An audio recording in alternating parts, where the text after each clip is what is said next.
Let's have a little practice. 1, 2, 1, 2. So. You ready? Here they go. Here they go.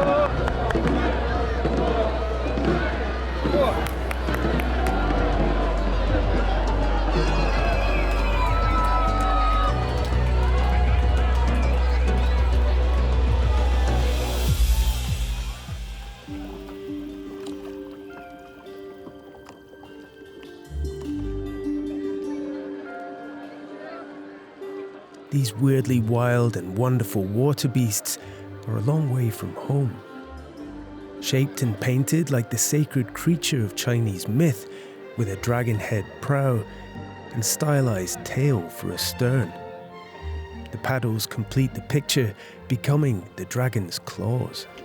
It's 2 ton, 40 foot long, with a head on and a tail. Just a big canoe as I saw it. That was the first lesson, if you like. A dragon boat is not a canoe. Every year on the 5th day of the 5th month in the Chinese calendar, these not canoes flock to the canals of Manchester to celebrate the start of the dragon boat season. When you have dragon boats race, it's basically people coming together and families go together.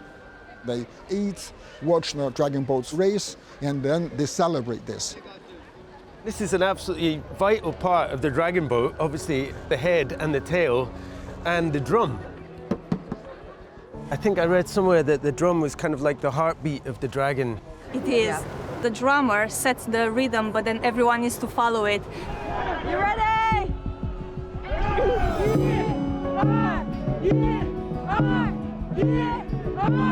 E-R, E-R. So that's like 1, 2, 1, 2 in Chinese, just to keep track of the timing, but at the same time to reassure each other that we're all in this together, we're working towards this. Let's do this.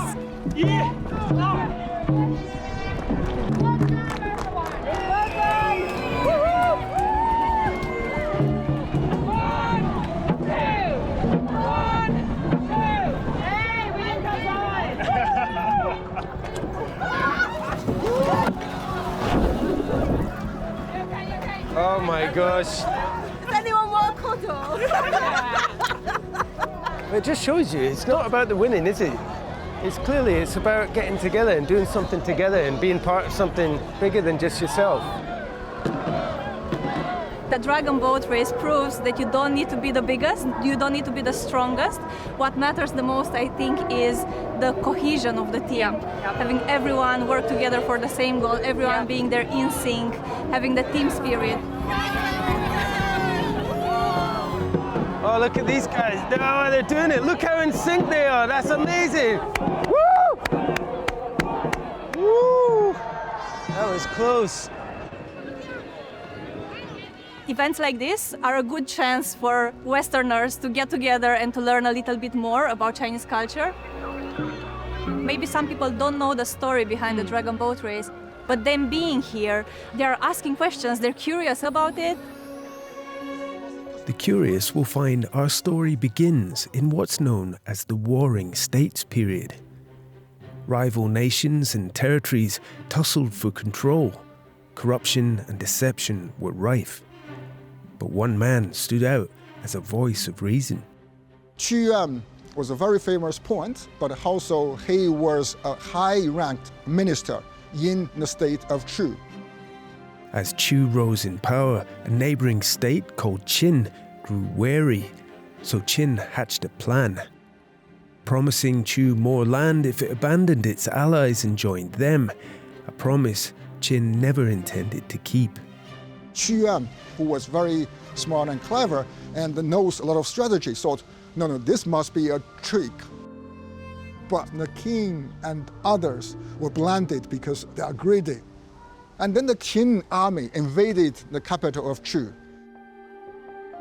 To protest his homeland's fall, Chu drowned himself in the Milo River on the 5th day of the 5th month, 270 BC. It's like I have my dreams in my heart. I have my country in my heart. I refuse to flee. I refuse to compromise. I'd rather die. Villagers rushed to save him, their boats decorated to invoke the strength and protection of the dragon, the powerful water spirit that commands rivers, rain, and fertility. But they were too late. In desperation, they threw rice dumplings called zongzi into the river. They thought if we put those rice dumplings into the river, the fishes will only eat the dumplings, not Chuan's body. So in this way, we can preserve him. We can give him the glory.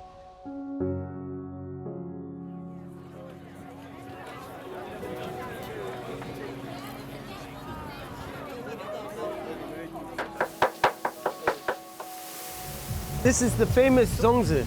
Wow, so this goes all the way back to the original story. Thank you. 谢谢. Rice dumplings filled with sweet red bean paste or red dates, or savoury pork belly and eggs, wrapped in bamboo leaves, are a staple of the Dragon Boat Festival.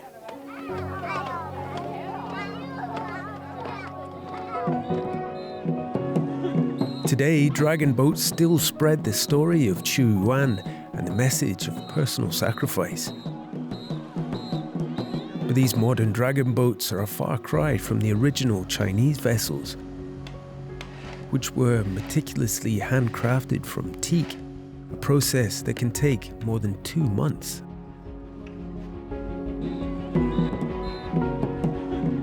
The standard dragon boat team has 22 members, 20 paddlers seated in pairs, a drummer at the front setting the rhythm, and a steerer or sweep guiding the boat at the rear. But traditional festivals like those in southern provinces of Guangdong and Guangxi feature much larger, longer dragon boats carrying 50 or even 80 paddlers.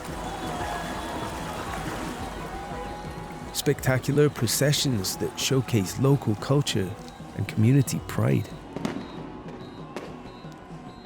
So how did the dragon boat make its journey from here to the UK and Europe, breathing a whole new life into this ancient Chinese tradition? Come on in. Here they come, here they come. I was organising the World Canoe Championships in 1981 in Nottingham. And in 1980, the Hong Kong government had sent some dragon boats to London for a Chinese festival to introduce Chinese arts and activities, a way of promoting Hong Kong, basically. And they told me about these funny boats, as they called them. So I put an advert out in the local press saying, look, you know, we're bringing these dragon boats to Nottingham, we're going to race them in lunch hour, we're looking for teams, you need 20 odd people. Now, the interesting thing was, I'd been trying to get TV coverage for the kayak racing, which was an Olympic sport. They weren't interested.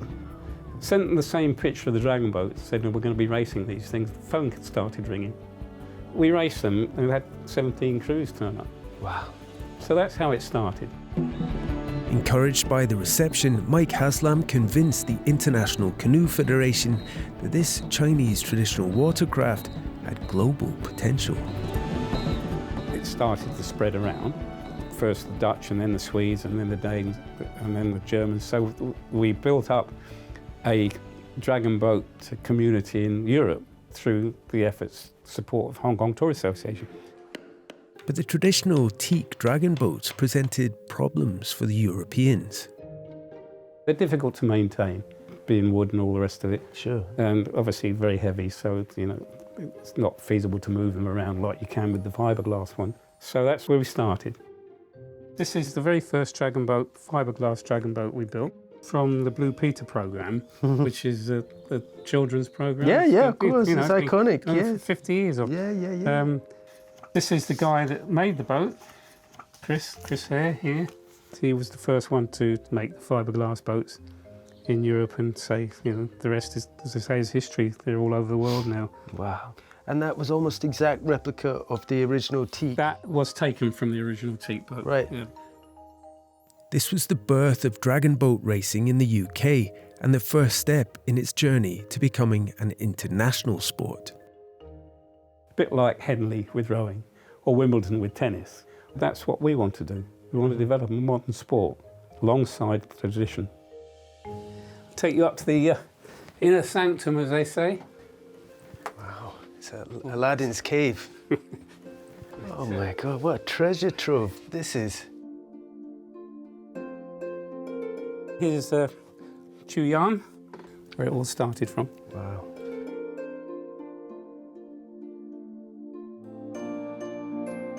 Up here is our first dragon boats ever built, fiberglass ones here in the UK. This is on the Serpentine, so this must go back to around about 87, 88. It was 1991 when we finally formed the International Federation with China, and they were happy because we didn't change anything.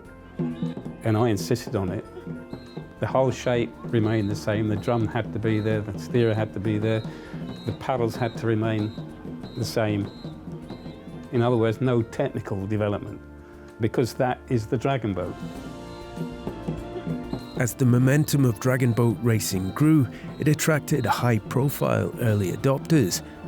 Several members of the English royal family continued to enjoy a love affair with the dragon boat. But the future of the dragon boat was calling. My vice president at that time of the European Federation, Manfred Russ, he wanted dragon boats for Germany. And his family home was in Schwerin, where this small boat building company were. So he funded BUK, the small company, to start building dragon boats.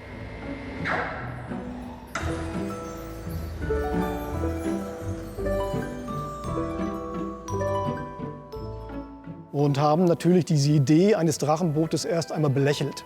Weil so ein Drachenboot mit vorne so einem bunten Kopf am Bug und einem Schwanz, eine Trommel, das sah so ein bisschen nach Rummel, nach Freizeit aus, aber eigentlich war das nicht wirklich ernsthaft zu nehmen.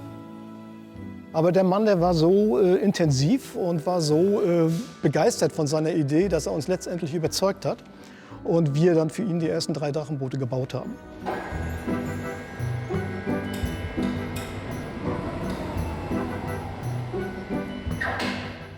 Das Problem war nur, diese Drachenboote, die existierten, waren im Prinzip Kopien von originalen asiatischen Holzbooten mit all den Fehlern, mit all den Mängeln und im Endeffekt kein Boot, mit dem man vergleichbare Wettkämpfe auf hohem Niveau austragen konnte.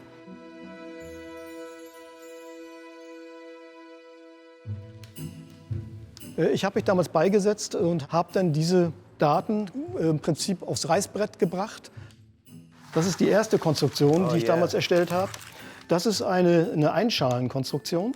Aber wir haben dann ganz schnell festgestellt, dass das konstruktiv nicht funktioniert, weil wenn das Boot kentert und voll Wasser läuft, dann sinkt es. Es ist zu wenig Auftrieb in diesem Boot. Und deswegen gab es dann kurz danach die zweite Konstruktion. Hier diese Tanks beinhaltet. Das sind Lufttanks, die hier vorne im Vorschiff eingebaut wurden, im Heck eingebaut wurden, unter den Sitzbänken eingebaut wurden. Das Boot konnte kentern, es konnte nicht sinken. Und damit war es ein Sportgerät, das für die Breite einsetzbar war, für den Breitensport als auch für den Leistungssport.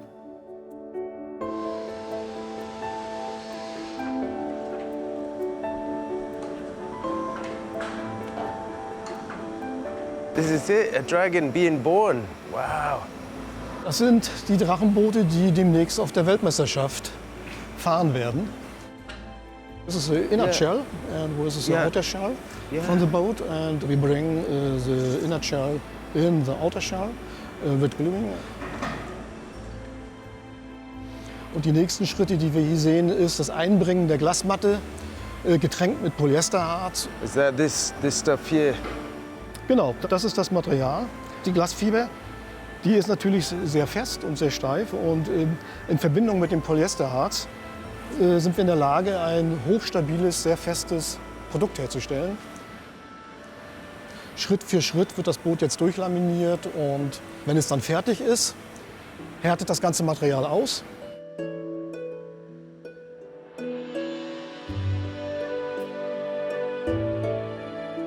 These are beautiful.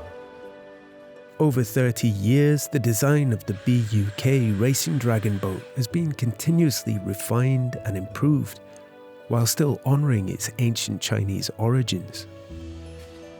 So these are still wood. I can tell by the weight of it. This is a wooden paddle. It's craftsmanship. Oh my goodness, Ja. look at this. Fast fertig, aber noch nicht ganz. What have we got here? Weil wir haben das Design der traditionellen chinesischen Köpfe 1:1 übernommen, um einfach auch diese Verbindung zwischen der Tradition und der Moderne aufrechtzuerhalten. Der Unterschied zu den traditionellen Köpfen ist das Gewicht. Wenn man hier sieht, dieses Drachenboot, dieser Kopf, der wiegt noch 2,5 Kilo. So ein Originalkopf, der wiegt so 9 Kilo ungefähr. Yeah. Ne, bis 10 Kilo. Also das ist ein ganz großer Unterschied. Es ist ganz wichtig, weil das Boot soll natürlich möglichst leicht sein. Yeah. It's got some style. And how much does the whole boat weigh when it's finished with the head and tail? The weight is 138 kilogram. And the original boat in teak, how much would that weigh? Eine Tonne, 2 Tonnen, Right. Extrem schwer. Wow. These dragon heads remain true to the traditional Chinese colour palette, the 5 protective colours. Red for happiness and good luck, yellow or gold for power, wealth and wisdom, but also for good harvests and fortune. Green or blue represent nature, health, tranquility and the east, and black as a nod to water, and white for purity and mourning, both providing ballast and balance. So once the head and the tail are attached, is this dragon boat finished? Nicht ganz. Ein Teil fehlt noch, und zwar ist das die Trommel. Ah, yes, the heartbeat of the dragon. Weil das Teil hier ist das einzig traditionelle Teil noch an dem Drachenboot. Die Trommeln bauen wir nicht selber. Einmal versucht, so eine Trommel nachzubauen, aber das ist uns nicht gelungen. Die importieren wir aus China und die werden auch, so wie sie hier stehen, auf den traditionellen Drachenbooten in China noch gefahren. Und diese Besonderheit zeichnet letztendlich auch ein Drachenboot aus. Wow. I can feel this animal skin. Das ist Büffelleder. Buffalo. Wasserbüffel. Wasserbüffel. Sounds good. One thing that strikes me is that while this is a traditional watercraft reimagined in fiberglass, there's still artistry here. Beauty chiseled and sculpted from materials and ritual. What began as a fluke of history decades ago has now grown into a global enterprise. BUK boats are now built under license in China, a tradition and a craft which first originated there, innovated and developed in Europe, and now returned to their ancestral home. Wir bauen dieses Boot eben immer in diesem Bewusstsein, auch ein Boot zu bauen, was eine 2000 Jahre alte Geschichte hat. Und über diesen Kopf, über den Schwanz und auch über die Trommel. Das sind diese 3 Elemente, wird im Prinzip ein Drachenboot überhaupt definiert. Wenn man das wegnimmt, dann ist es ein ganz gewöhnliches Kanu. We hold the line. No technical development because, you know, the dragon boat is a dragon boat. That's its traditional design. It all celebrates Chuyan and all the rest of it. Been like it for 2,500 years. Who wins a race will depend on the ability of the crew, not the boat or the paddles that they're using. 20 people working together will win the race on their own ability.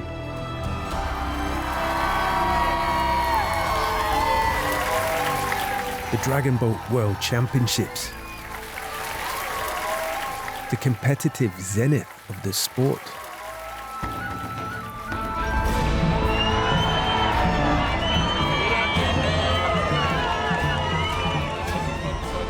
"18 national teams, 33 countries represented, more than 4,500 paddlers." I've spotted our man over here, Mike. This is fantastic. Very good, isn't it? It's amazing. Getting bigger and bigger.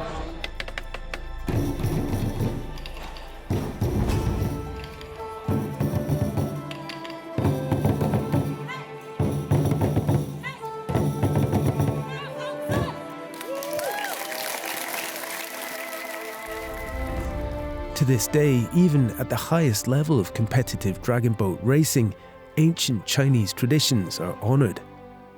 Each event begins with a sacred ceremony, the eye dotting, which represents the awakening of the dragon.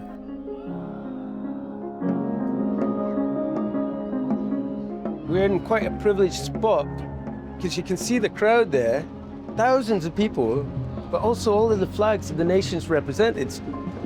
That gives you a real sense of how this is growing. You know, this is becoming a genuinely global sport. To think that it started with 3 boats arriving from Hong Kong, and now look, over 7,000 people here today, you get a real sense of that momentum.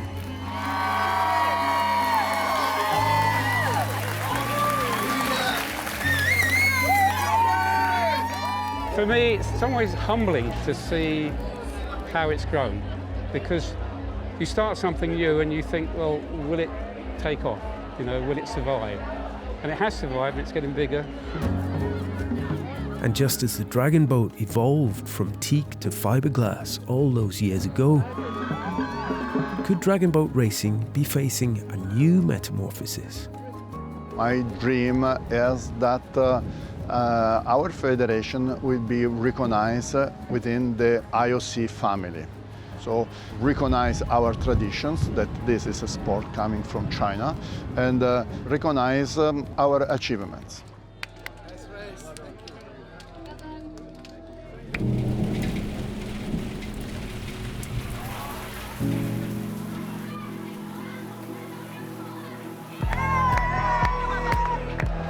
Things have taken a bit of a different turn.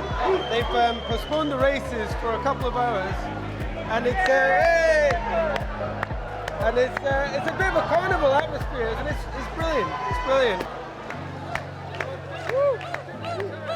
In my journey to learn about dragon boat racing, one thing that's really resonated with me is the way that it welcomes people from any background and ability. But for some, it's more than that. It's a journey to recovery. In the early years of the development of dragon boat racing, Mike Haslam was approached by a Canadian doctor who had a theory on the health benefits of the sport.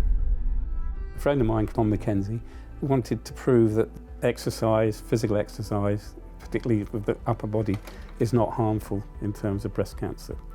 So he decided to get a dragon boat team together, and they've proved the medical profession wrong. From that, developed the whole of the breast cancer scene. It spread through IDBF and to other parts of the world.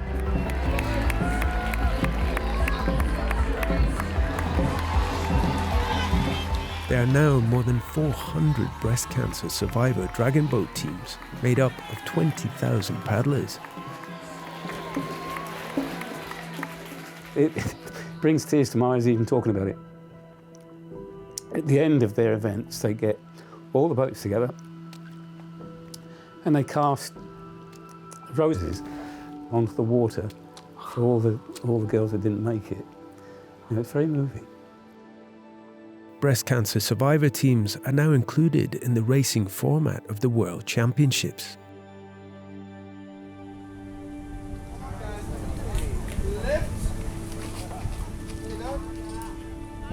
As soon as I got in the boat, after about 20 minutes of paddling, physically I felt better. 1, 2, I'd been in some physical discomfort from cancer treatment, very tight around the shoulder and the upper arm, and that just seemed to disappear. With dragon boating, it just worked, it just clicked, and I was hooked. So which one is us? This So one? we're going in this row. Right, okay. Yep, so Yeah? 14 people on the boat, pushing away from the dock.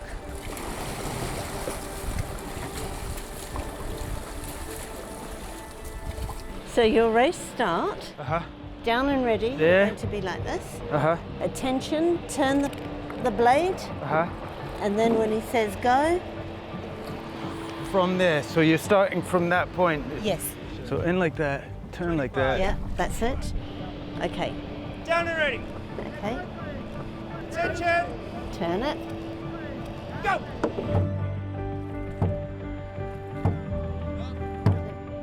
So press down with the top hand, that gives you the power. And use your body more to rotate the paddle back. Okay, let's bring it up to 70%. 3, 2, 1, and down.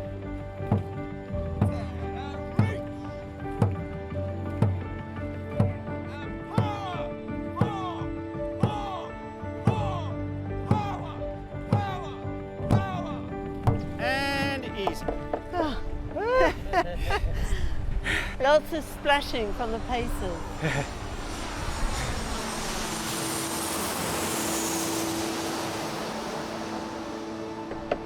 Okay, light forward paddling. Attention. Here we go. Go. Can you feel it in your core? Yeah. Ooh, it's a bit choppy.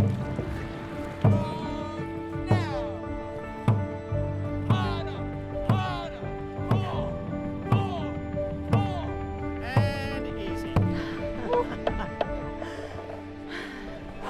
I mean, do you think of this primarily as a physical sport, or is there something else going on when you do this? It is a physical sport, but I think we're all in the boat, all focused, all concentrating on the same thing.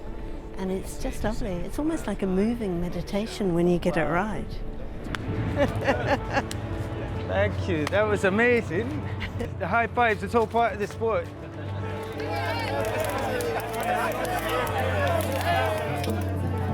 So we set off on this journey looking for the traces of China hidden in plain sight. And of course, with the dragon boat, those traces are quite obvious. But as a tradition, even though it goes back 2,000 years, as a sport, it's still very much in its infancy. And we've seen how those ripples of positivity are connecting people across nations and generations and across cultures. And so whether or not it gets recognized as an Olympic sport doesn't really matter. It's already a success. So who knows where the dragon boat is going to take us next? There's one thing for sure, for the boat and for the sport and for the global community that it inspires, the future looks very bright.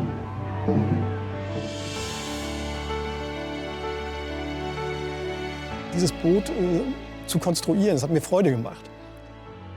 Einfach aus einer Laune heraus, aus Spaß im Prinzip. Und dass sich daraus mal letztendlich diese Story entwickeln wird über die vielen Jahre, das konnte man damals nicht voraussehen, das habe ich nicht geahnt und nicht gewusst. Ja, das ist der Spirit of Dragon.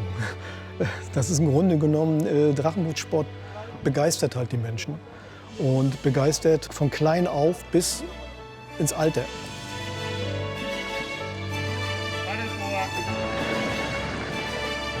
This is the importance of the rhythm. This is the importance of collaboration. Together, we can do things that people cannot do as individuals. If we can build on the things in common, we can achieve the things that could not be achieved otherwise. And Dragon Boat is a bridge of sport, of course, but it's a bridge also of culture, it's a bridge of friendship, it's a bridge of peace. That is a great message that our sport brings all around the world.